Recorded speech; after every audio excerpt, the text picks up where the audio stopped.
Thank you all very much for coming here this morning. You know, as I look around this room, and as I've been talking to people this morning, as you've been arriving, so many of you I've met, and so many of you, if I haven't met you, I recognize you. And it's just a wonderful example of this community in Springfield coming together to hear what the heck MassMutual is up to. So we're very excited about that, but actually it's very emblematic of what we're here to talk about. And so thank you all for coming out on this very balmy morning and making the walk over here. We're excited to have this session this morning to talk to you about the Live Mutual project and what we're up to. And so the way the morning will run is I'll do some introductory remarks and sort of lay the groundwork for the Live Mutual project and what it's all about and how we got here. And you'll also hear from two of our strategic partners in this work, and I'll talk a little bit about them later. They'll talk about some of the work that they do nationally and also drill down a little bit into some of the work that we're anticipating doing here in Springfield.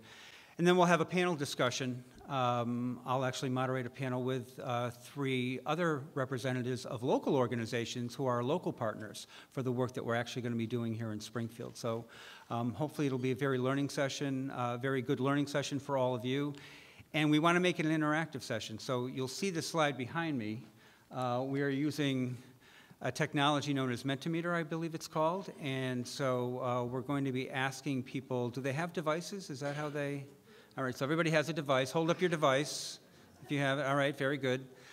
So we're going to be punctuating the morning with these slides every so often. We're going to be asking questions of you and looking for you to give us your input because we want this to be an interactive conversation. We want to know what the temperature in the room is and what people are thinking about what it is we're talking about. So I think we're going to start with a question right now. It's right up there. So talk a little bit about the focus of your organization. You see there are choices here. If you could enter your answers, that would be wonderful. And then I think we will see a graphic representation of what the room looks like. It's like magic. We have one big financial services company. I don't know who that is.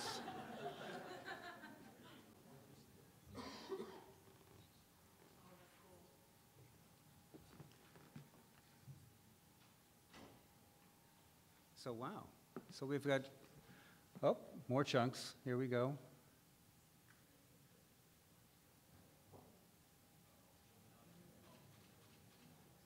So this is great. I think this, again, this is representative of the diversity we have in the room, diversity in terms of where you all are from and what your interests are.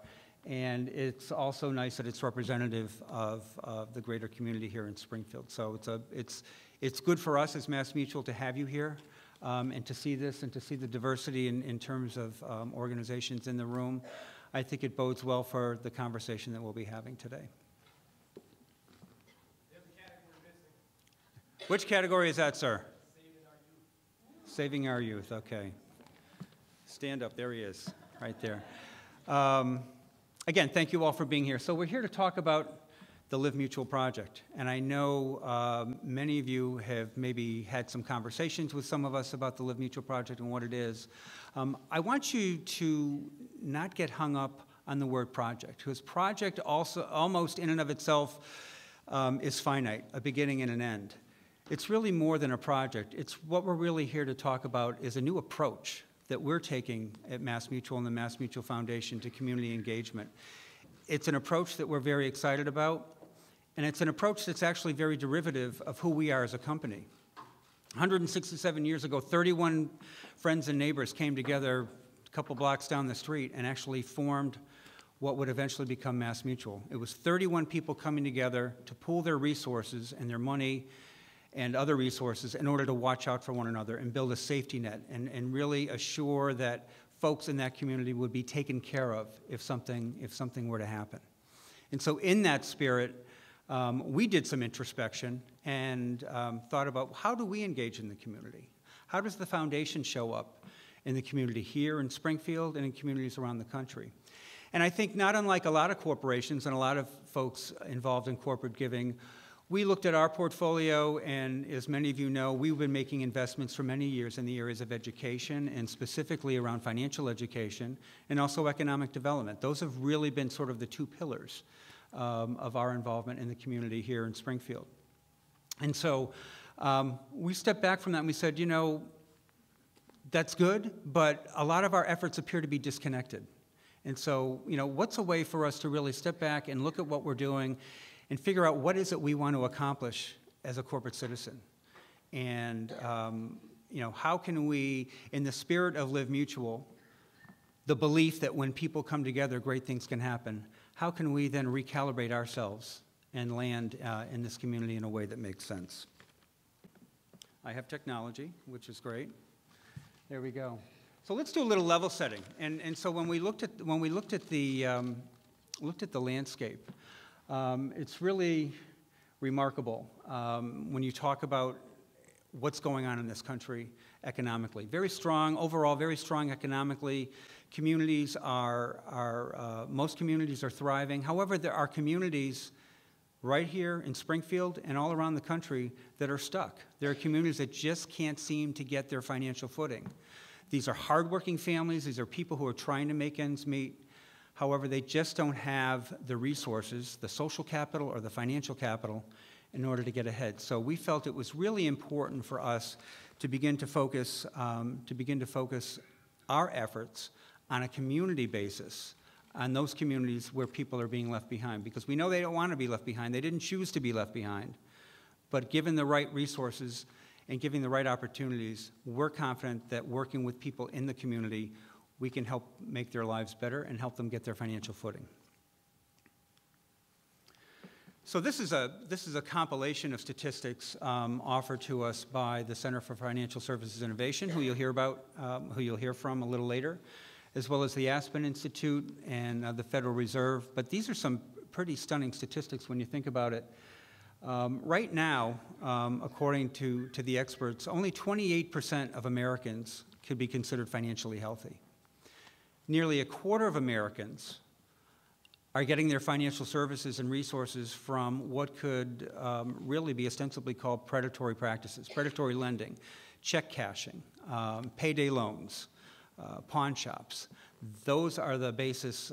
Those are the basis of a lot of their financial interactions. So, 23% of these people have actually taken loans from predatory lenders, and so that's a very significant number.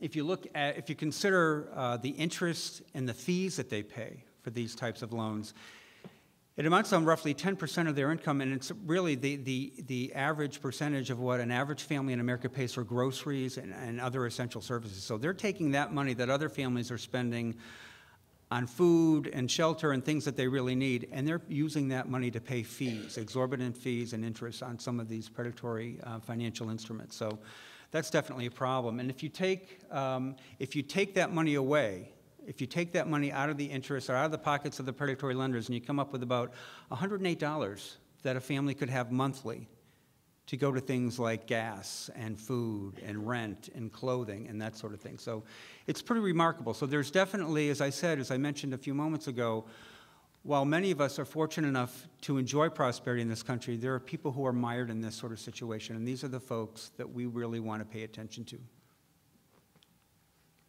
So the Live Mutual project. Sorry about that.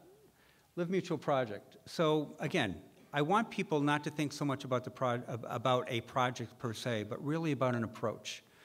It's an approach where we feel that there are certain things that MassMutual can bring to bear and that we've brought to bear in this community that are fine and that are working well, but we're not the experts necessarily. We feel very strongly that in order to get underneath the hood and understand the problems facing people in these communities, we've got to go into these communities and talk to the people themselves. Nobody knows better what the challenges are in these target communities but the people who live there and the people who are trying to make ends meet. And so through the Live Mutual project, our approach is really about going in, understanding what the problems are, what are the obstacles that people are facing, and we do that by talking with people who live in the community. We talk to community leaders who are working with these families every day to understand what those challenges are, so that we, as MassMutual and our partners, can start to gain an understanding of what those challenges look like and what those obstacles are. From that point, we can then engage in a conversation, and we plan to engage in some very robust conversations and work that will help us decide and devise what are the solutions that this community needs in order for families to get ahead. to get over the hump. And so, you know, when you're talking about a family that is one emergency away from financial ruin, I think the average dollar amount that they look at is a $400 emergency expense in a family can really just send them into a pit from which they'll never climb out. And so, in order to understand what is putting them in that situation, it's really important for us to do our due diligence and go in and have those conversations and work with the leaders in those communities to understand what we're doing. We've started this work. We're very excited about it, and we are making some great headway already, and we'll talk a little bit more about that later. So, what do we aim to achieve? So certainly, you know, financial resiliency when facing different challenges that people have in their lives. So that can be financial emergencies, they can be day-to-day expenses. Some of the other things, we want to build a sense of community. Some of these communities, people are living in these communities, they feel isolated. So we want to look for opportunities to build more community and create spaces in communities where people can actually come together and rely on one another and learn from one another and learn from others how they can actually improve their lot. Easier access to community organizations. I'm talking a lot about the financial aspect of it. But many of you know, if you're working with folks in these communities, the financial aspect is a big piece of it. That's a big challenge. But they have a myriad of challenges. There could be access to technology. There could be transportation issues. There could be childcare issues. There are all sorts of challenges. So bringing to bear the other resources that exist in that community so that people are aware of these resources and that these resources are available to provide the services that these families need so that they can focus on work and focus on caring for their families. So our Live Mutual project communities, we have 2 pilot communities. I've talked to some of you about this, obviously, Springfield, and I'll get to that in a moment. The first one is a community in Memphis, Tennessee. It's a neighborhood called Fraser. And one of the reasons we're in Fraser is that MassMutual has a general agent in the Memphis area who's very engaged in this work and also highly concerned about the prevalence of predatory lending and what's going on to people in this neighborhood. It's a neighborhood that 40 years ago was thriving, but when industries started closing up and jobs were being lost, it really became destitute, quite honestly. We've been there a few times and we've seen it. And so great opportunity there. There's some wonderful community leaders that we're working with already on the ground, so we're making some great headway there. Springfield, it's obvious. This is our home. This is where MassMutual was started. It's where our home office is. It's where most of our employees are. And so we took a good hard look at communities in the Springfield area. We're starting with the north end of Springfield. We'll be moving to other communities of Springfield in the not too distant future, but it really seemed like a logical place for us to start. So some of our partners that are national partners, as I mentioned earlier, the Center for Financial Services Innovation, CFSI, they are here with us today. You'll hear from them in a few moments. They're really helping us understand what the financial challenges are on the ground in the communities that we're focusing on. We also have here Project for Public Spaces. I think most of you met them early on during the breakfast. There was an exercise, and they're actually going to come up and talk a little bit about the work that they're doing nationally and also some ideas for work here in Springfield. Our local partners, very important to us, and they will also be represented here on stage. Baystate Health, Emery Golden is here. From Wayfinders, we've got the president and CEO, Peter Gagliardi is here. And then the New North Citizens Council is here. Also, Jose Clardio, who is the Director of Community Events and Community Affairs for that council, is here. And they'll all be talking together with us and with you about some of the things that they're doing to help this project get launched. And in Fraser, Tennessee, we've got a couple, RISE, which is a financial education-based nonprofit that works specifically with low-income families. And then our Capital Financial Group, which is the office run by our MassMutual general agent. So you can see that the complexion of this work is such that national partners play a role, local partners play a role, and people on the ground play a role. So again, it's this notion of people coming together, living mutual, and getting results that heretofore were unimagined. And we're very excited about that. Okay, thank you very much. Thank you for your attention to me so far. I appreciate it very much. Now I'm here to introduce a couple of real experts. We have two wonderful representatives from the Center for Financial Services Innovation. Saurabh Kohli and Karen Andres are here. They're going to talk about their work and the work that they're doing nationally, and also talk a little bit about some of the work and how it may play out here in Springfield. So with that, thank you guys.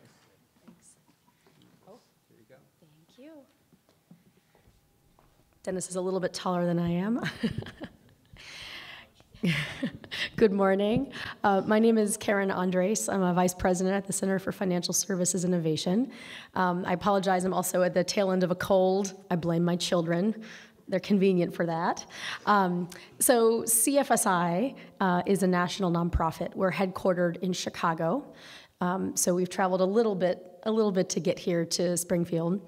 Although I think, honestly, it's colder here than it was at home. So CFSI is from Chicago because we started on the south side of Chicago. And some of you may be familiar with the history of redlining in the United States, which was and continues to be, but especially in the 60s and 70s, became very problematic. And so we grew out of a bank that was called Shore Bank. That was committed to fighting redlining and provide access to high-quality services to the residents of the south side of Chicago.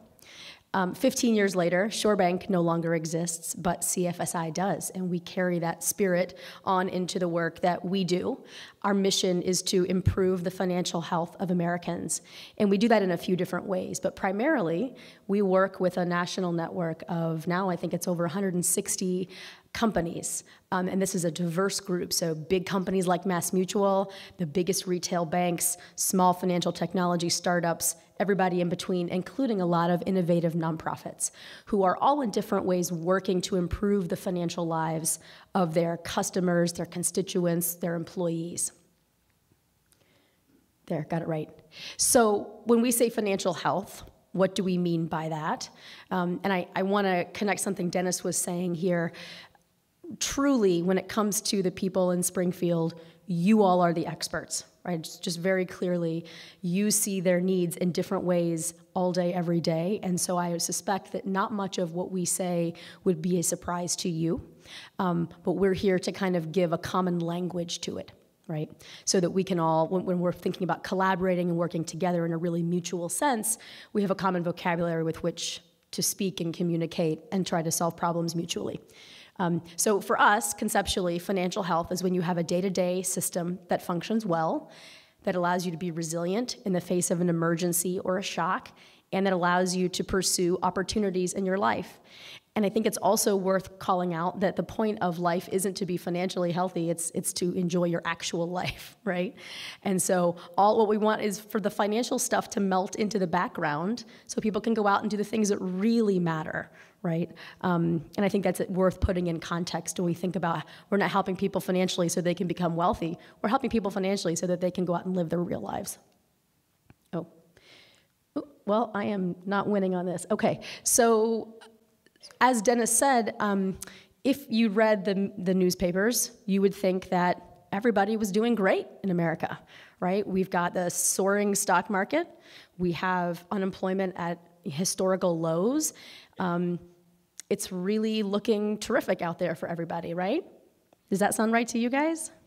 No.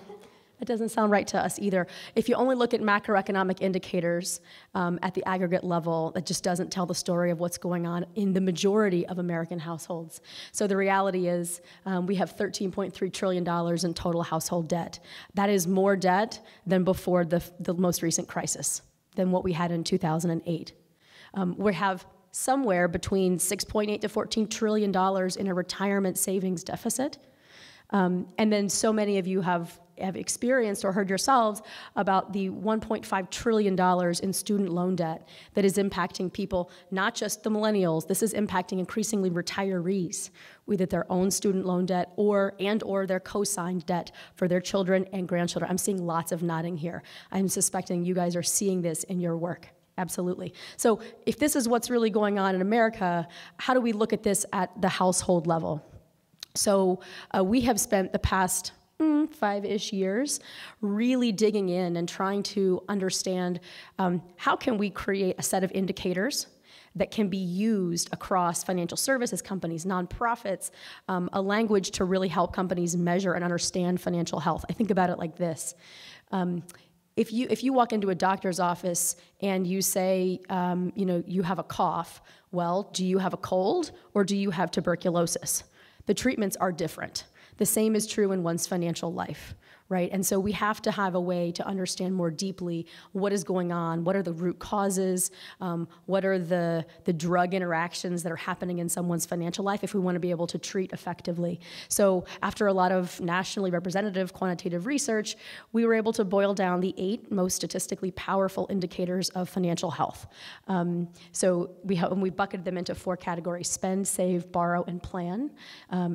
We have, over the past couple years, been testing ways for financial services companies to collect this data, whether through surveys or through account data they already have access to, or data aggregation, for them to be able to understand on an individual level, to get away from these demographic segmentations, right? Oh, if you're a 25-year-old white female, you're likely to look like this. Or if you're a 50-year-old Hispanic woman, you're likely to look like this. Now we actually have tools to specifically diagnose an individual's financial situation.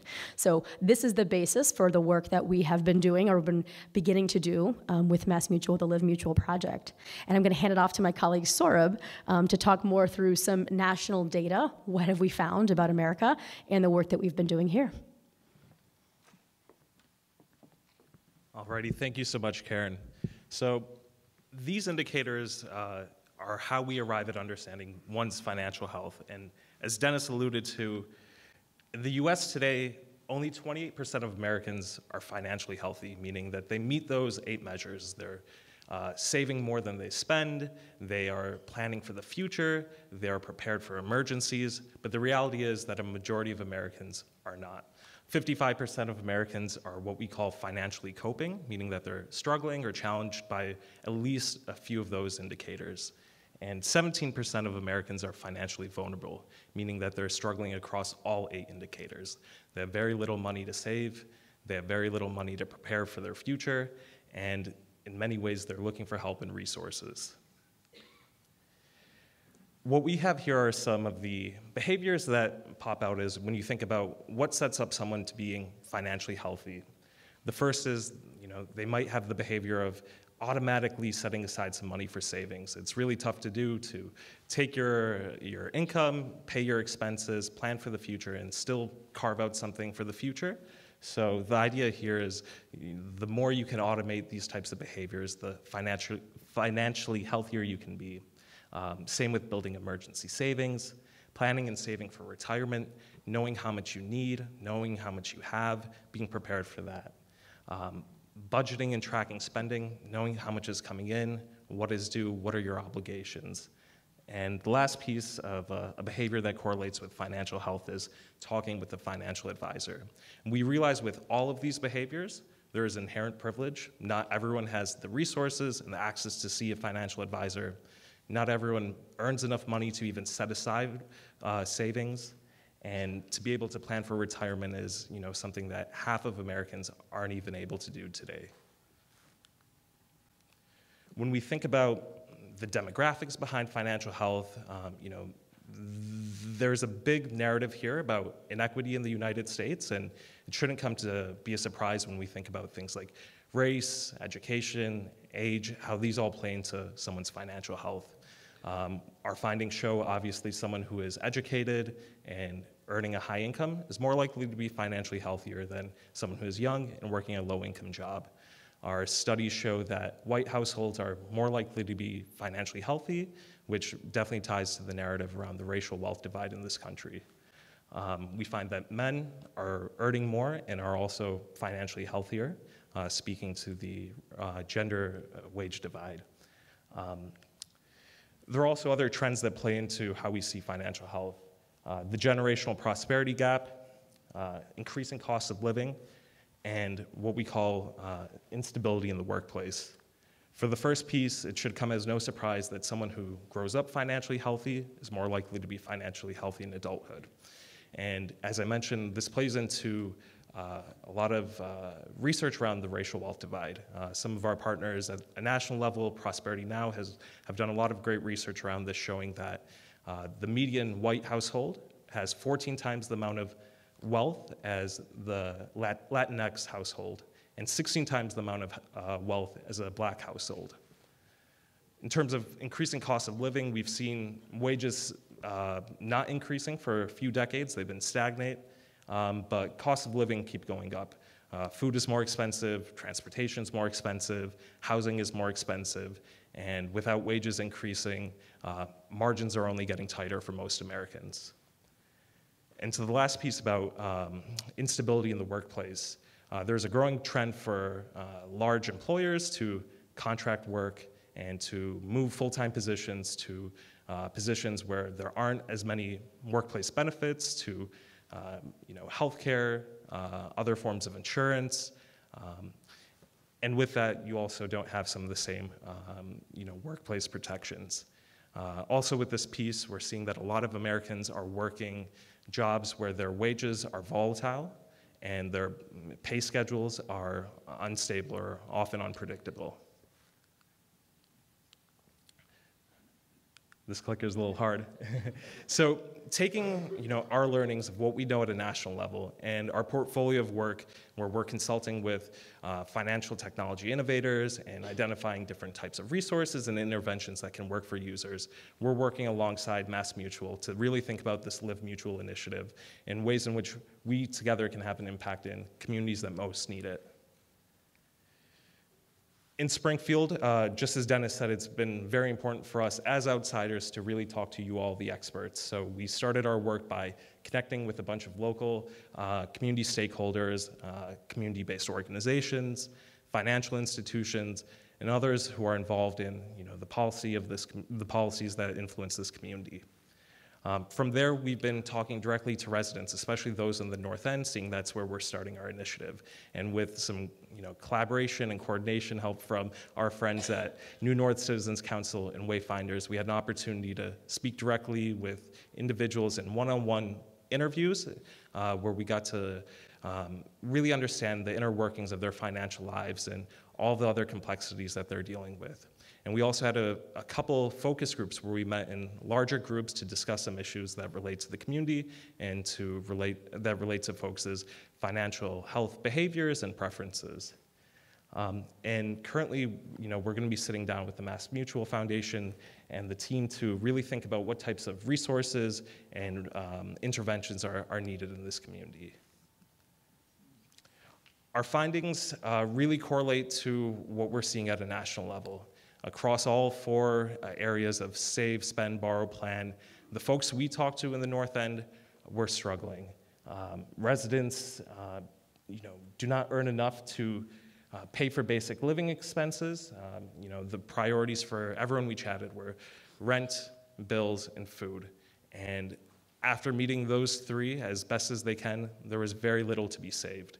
The folks we're chatting with occasionally are overdrafting on their accounts, but that is in no way a result of them ignoring their finances. If anything, when you have such tight margins, something's got to give, and you can't make every payment at the same time when your resources are so limited. In terms of credit, we're seeing folks who want to build their credit, but we're also seeing folks who are trying to avoid more debt and trying to avoid getting burned again. And in terms of planning, everyone wishes to be better positioned for the future, but once again, when resources are so limited, you can only think about today and tomorrow instead of a few months out or even a few years out. But in everyone we chatted with, life insurance, family preparations, these are all top of mind and major sources of anxiety and stress. Additional observations that we had was just, everyone reporting such high rent payments and having aspirations for home ownership, and just thinking about how those rent payments can easily turn into a mortgage payment, but there's so much in between, especially when someone has damaged credit or is just closed out from a system. Banking relationships were common, which was a really good thing to hear, that folks are banked, they have checking accounts, But obviously a lot of these services are not available where they live.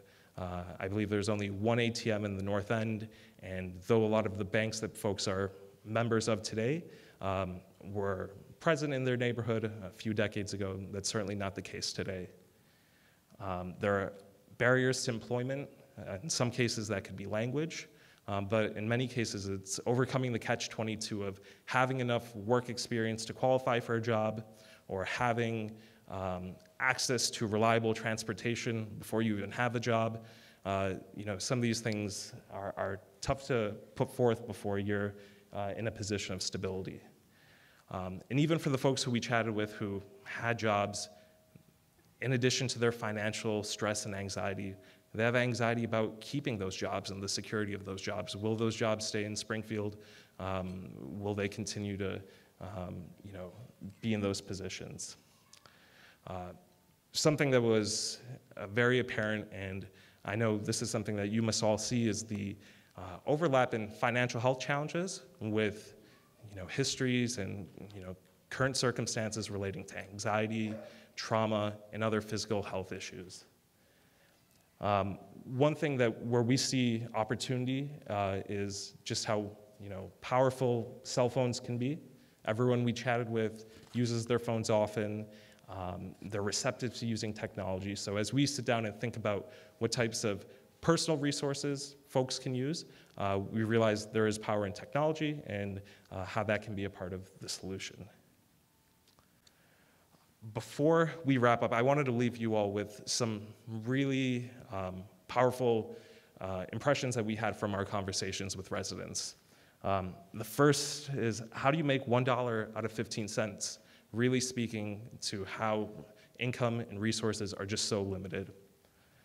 The second quote here really speaks, I think, to the level of coordination that's already happening today and the level of folks who are invested in the lives of these residents, saying, it seems like there's already a lot of communication, but the word still isn't getting out. So acknowledging that there are a lot of resources out there, folks have a lot of great advice to give, but there's still a gap in how that's reaching individuals. The third quote here is, my bank probably isn't too happy with me. We work a lot with banks, and this is not at all how we think about the relationship that a bank should have with an individual. If anything, the individual should be concerned of whether they're satisfied with their banking services or not.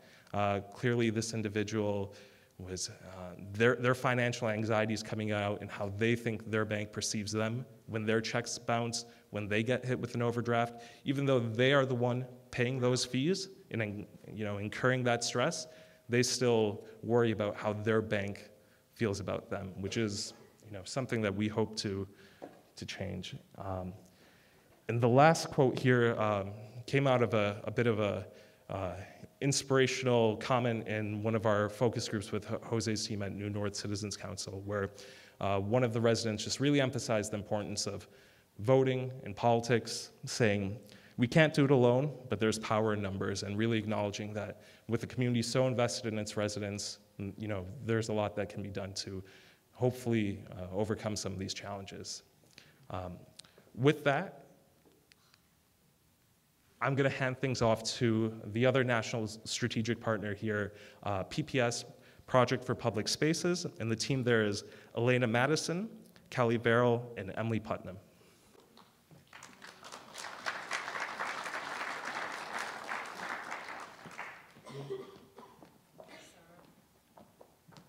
Good morning. Maybe we'll give you a couple more minutes for the Mentimeter. It's working now. Technology, it's good and bad, but we're excited to kind of see everybody's answers. So we'll give you a minute or two, and maybe we can come back to it a little later. All right. So, oops. Yeah, this is a very strong clicker. We will talk a little bit about placemaking. My name is Elena Madison. My colleague Kelly Verrill is also going to speak for a little bit. And we just wanted to present our role and our approach and how we think we can fit in this really exciting Live Mutual project that is kind of a new thing for us too. So Project for Public Spaces, we're a nonprofit organization, we're national. We've been around for over 40 years at this point, and we're kind of at a new stage in our evolution as a nonprofit. We're exploring a lot of new avenues, but really our bread and butter and what we really know about is what we call placemaking, which is about connecting people to place and creating places that have meaning in people's lives. So in a very simple way, we think a place is actually a space that gets meaning through use. So if people are not using a space, if they're not there, if it doesn't have really a presence in their daily lives, it's not going to be a meaningful place to anyone. And that is why we were asking you earlier when you arrived and you were having coffee and breakfast to tell us about your favorite community places. And it's kind of interesting to look at those. But in general, we feel that place and the idea of place touches on a lot of different elements that are part of our built environment, they're part of our social environment, they're part of how we communicate and really grow together as communities. So, you know, place touches on a lot of disciplines, and a lot of disciplines touch on place. And financial health is maybe a little bit out there, but we think it's also part of that conversation and of that story of what are these meaningful places that help us grow as communities. And libraries and cultural institutions, and today we're at the music school, so all of these places actually help us create this stronger public realm that we are much more connected to. And we really want to connect to people. That's something that we found through more than 40 years of experience and studying and understanding public spaces, that it's really about people connecting to each other and people connecting to people who may be a little different from themselves. So it's not about just the people you know. There's simple tricks to making places work. Even this morning, the back where the breakfast and the food was the most popular part of the room. And we see this in public space all the time, that food is really kind of the big unifier, even in situations where everybody's eating ice cream except for the little kid. He knows it's wrong. He's making the face. But the point is we're all seeking this out, and we've seen this proliferation of street food and food trucks and food rallies, and it's really all about our desire to share, to have a diversity of options, but also have this different attitude that's not a sit-down restaurant, and it feels looser and more connected to the place. And at the end of the day, what we really want is to connect to our neighbors, but also potentially connect to strangers in a way that's comfortable. So in professional lingo, and we try not to use that language too much, but we call that triangulation, connecting elements together so we give people an opportunity to talk to each other that may not normally have that opportunity. So you see a bookstore in Brooklyn that has just 3 benches outside. There is nothing special per se about the benches or the sidewalk, but it's really a community place, and all these people that you see are talking to each other, and many of them don't know each other. So it's not just neighbors are hanging out, it's really we're making a connection around this place. So placemaking for us is really a collaborative process, and it's a process of people coming together to figure out what are these meaningful places for them and the places that are going to make their community stronger. We have an approach, and hopefully many of you are going to hear a lot more about it through our work together, but we really look at uses and activities, but what people are doing in the space, how to make the spaces comfortable, how to make them sociable, and ideally we would like to offer some transportation options to make them more accessible. So some of our principles, really, you heard so much about the community as the expert. We believe that too, so we're going to be working with many of you a lot and asking you questions, but also co-creating some of these spaces. Space can become a place, and the two are not necessarily the same thing. So we really want to work together with you on the idea of what is going to make a space meaningful and a real place in your community. And that may look very different in different communities.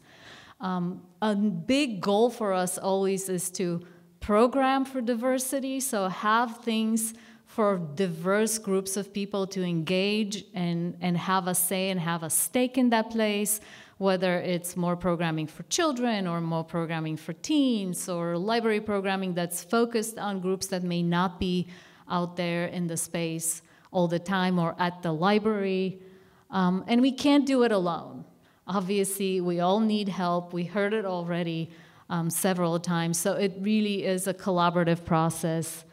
And we think that good places build resiliency, whether it's resiliency for disaster, whether it's resiliency just in your daily life, and it's resiliency tied to what we talked about earlier. There was a question about social capital. It really is about getting a network of people that you're connected to, and they're not all going to be your best friends or your family, but people you can reach out to in a case of need. And here you see a public space. We worked in Mexico City right after last year's earthquakes, where people spontaneously gathered in that place and brought supplies and really was the center of resiliency for that community. And that was not initiated by the city government. It was completely spontaneous.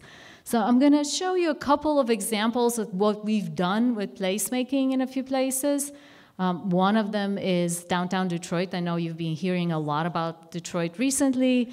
This space you see on the photo is Campus Marshes. It's a park at the core of downtown that was kind of created out of nothing. We were part of that process, but a couple of years ago, in 2013 actually, we came back to this space and we felt like something was missing. We did a lot of visioning and ideation with people in the community, and basically we came up with this idea. We called it The Beach, and we turned one of the lawns of Campus Marshes into, essentially, as you can see here, a deck with a sandbox.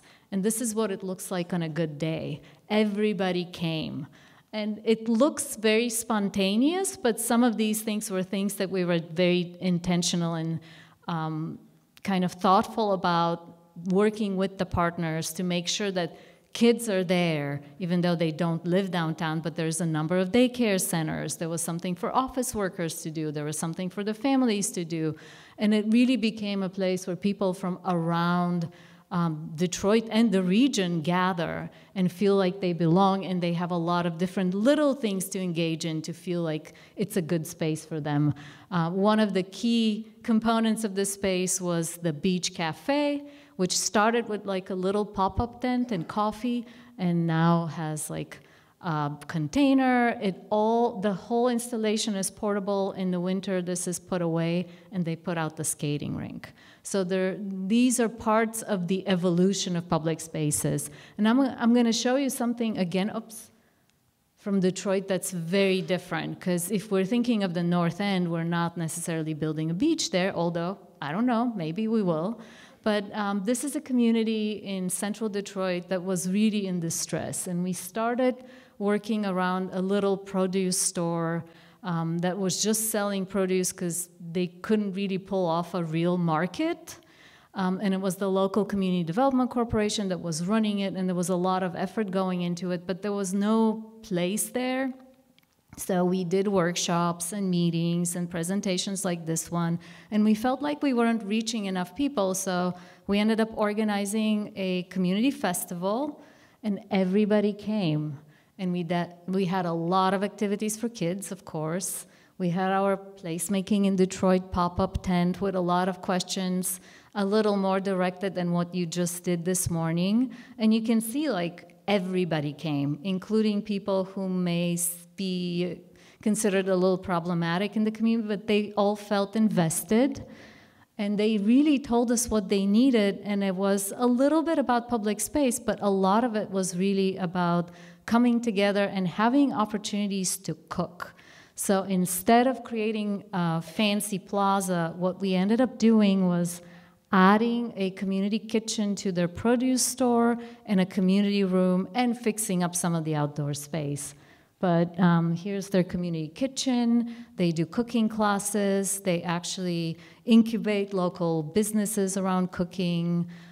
They have a community room where a social worker is present on site once a week, so people don't have to go downtown for those services. So it's become this real center for the community. And of course, we improved the outdoor space as well, but we thought initially that it's going to be all about outdoors, and it ended up being indoor and outdoor.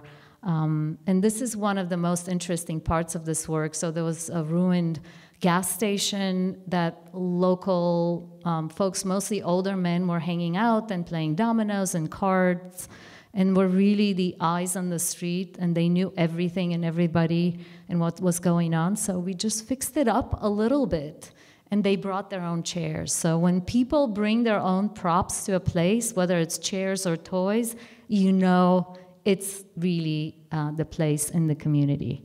But we were very excited because suddenly this became the place where local officials would come to launch their political campaigns, and a place to get a coffee that's not $5 in Detroit. So with that, I'm going to pass it to my colleague Kelly, just to show you a couple of more examples so we think broadly about the kind of places we want to work in, and then we'll take it away. Thank you. Thank you. Good morning, everybody. It's nice to be here. So one of the great public spaces that has the power to bring people together and also provide economic opportunity for people, both vendors, especially vendors, are markets. And so we wanted to give you a little short case study of a market as a possible improved public space here in Springfield. So this is the Allen Street Farmers Market in Lansing, Michigan. It started out as a once-a-week parking lot pop-up tent kind of market, about 20 vendors. And this is powerful. This is a really great example of how, over time, something that can be rather small in terms of an intervention can grow and have a greater and greater impact over the years, and can grow with the insight of the community itself. So this market went for several years as an open-air pop-up once-a-week market and was very successful. And then the organization that was kind of in charge of the market realized that they had something great here. They wanted to leverage that power of this market and keep going. So in the beginning, it was just making it more of a place. Elena talked a lot about spaces that can become places. And the market was great, but it wasn't necessarily some place that people really hung out in. And so just by adding a few tables and chairs and creating some shade, it became a space that people might spend a little bit more time. Then they had the opportunity to purchase a greenhouse about a block away from the market space. And they thought, well, this will be a great place for us to have classes and programming. They can grow actual produce and sell it at the market itself. So then they started to have this little bit more permanent presence and a place where they could do even more than just buying and selling. This is an overhead shot of the market site, so you can see the parking lot is where the market was located. The organization that ran the market, and other things in the community as well, was located in the building, but just a portion of the building. So a rest of the building basically became available to them, and they thought that this was another opportunity to kind of build on the success of already expanding into the greenhouse. So with this indoor location, they were able to expand their market from just a few months of the year into a year-round market. So now they are providing a community place that operates all year long, but also more economic opportunity for the vendors so they can expand their season and have more opportunity to sell to the community. Oops. It also provided space that the organization could rent out. So the vendors were benefiting from having a year-round market. The customers were benefiting from having a place that they could go to all the time. And the organization that ran the market was benefiting because now they had another revenue source. So they could actually rent this out for parties, weddings, meetings, and it just became another line item that could help them have more stability going forward. And they too put in a community kitchen, and this community kitchen is used for classes. Like Peaches and Green, it's also used to incubate new businesses. And so a few of the businesses in the community have started in this kitchen, selling at the market, and they can expand and grow from there. This is a very annoying clicker. So, and then a very different example in Houston, Texas, is the Baker Ripley Neighborhood Center. This is on a much larger scale of what is possible through placemaking.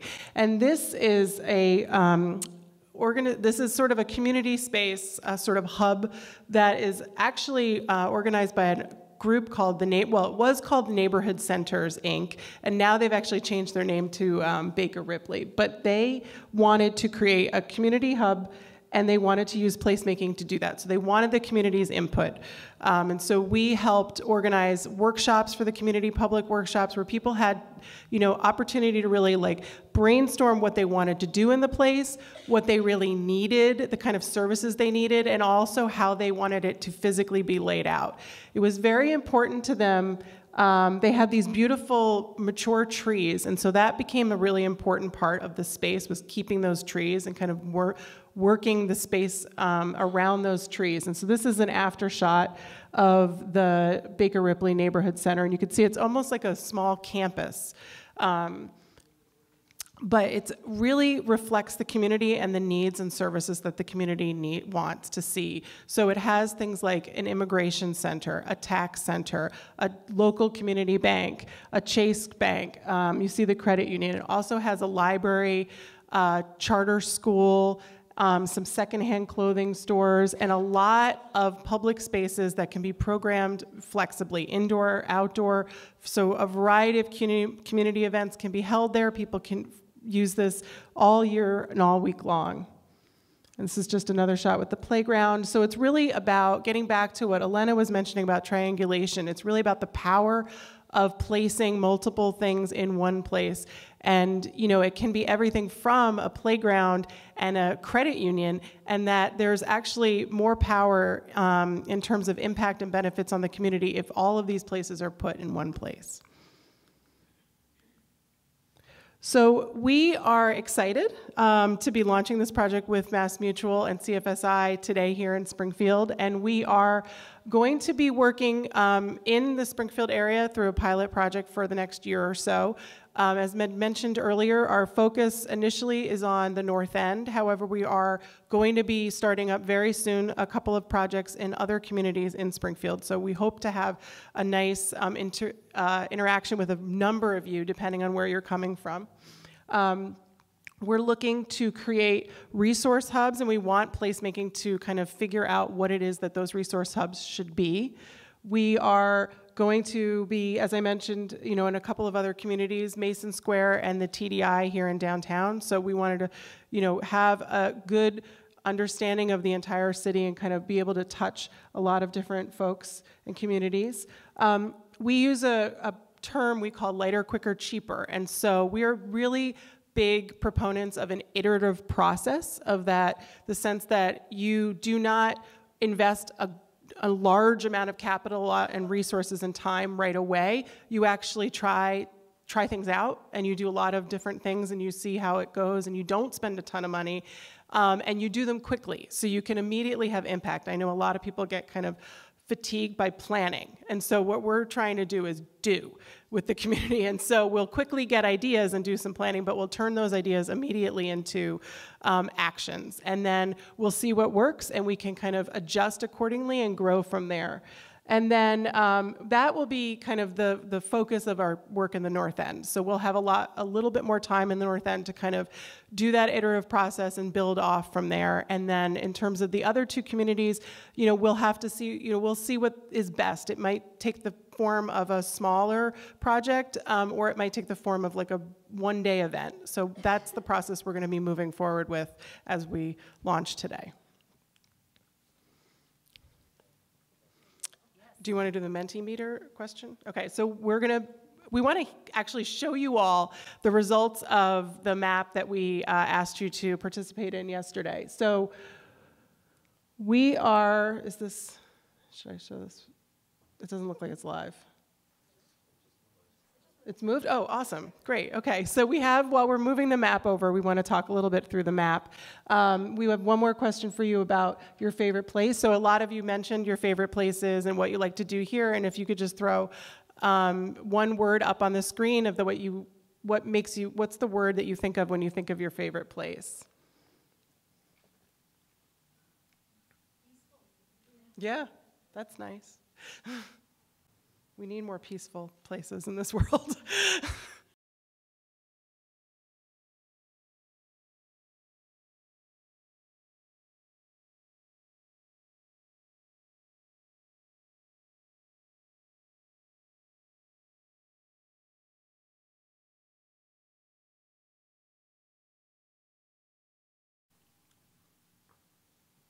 And home, that's nice to see.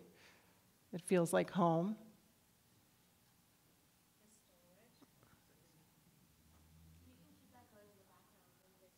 Yeah, we can do that for sure.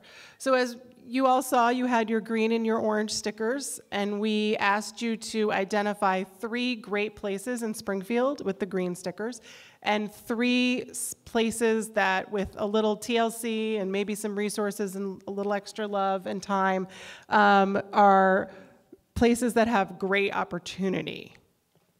Do we want to invite Scott? Yes, and we wanted to invite Scott Hansen from the city to help us decipher this map because we're not from Springfield. We don't want to guess anything and be wrong. So again, Forest Park seems to be very popular. The downtown area or the Metro Center neighborhood, the McKnight neighborhood, home to a very significant historic district, and Mason Square, it borders that. We also have some locations up in East Springfield along Page Boulevard. The Boston Road area, a very popular commercial corridor for the city. And a couple of dots up here, I suspect that's for the arts facility at Indian Orchard Mills, which is a very popular place for artists in the city. And a couple more down here on the riverfront and in the Brightwood neighborhood. Well, I was going to say the riverfront seems to have a lot of orange. So Yes, yes. tell us a little bit more. Well, currently the Riverfront Park is actually under construction. It will be finished early in the spring, so I suspect a lot of those orange dots may turn green, at least that's what we hope. The Riverfront Bikeway Walkway is part of that, so it has been closed intermittently for some work, so I know that's led to a little frustration, so that will be fully operational as well in the spring. Other clusters, looks like Six Corners, which is actually 6 corners that come together. That is a troublesome area. Not so much the neighborhood, just the infrastructure, and that's actually getting fixed as well. We have the city's first roundabout going in 6 corners next year. Wow, so there's a lot in the plans for Springfield. Yes. Is there anything kind of, I know it's hard to read a map like that on the fly, but anything that you're like, oh, we haven't really thought of that area as like having potential. We should think about that. I guess, the Liberty Heights dots here, I'm not quite certain what those would represent there, so that kind of piques my interest a little bit. As well as, this is the site of the Eastfield Mall. I know there's concerns there, as many malls, things are closing down there, so I suspect that's why those dots are there. Thank you so much. Okay. Thank you. And this will be available to consult later.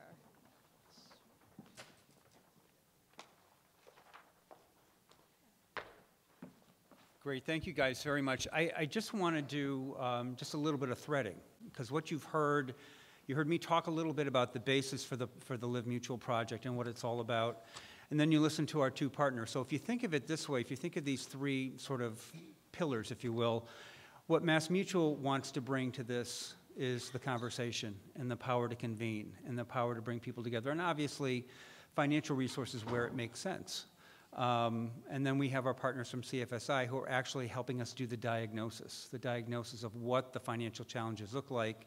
And then what PPS will do is help us create those spaces or those locations where people in these communities can come together to avail themselves to resources. So that's very sort of a high-level blueprint of what we've covered.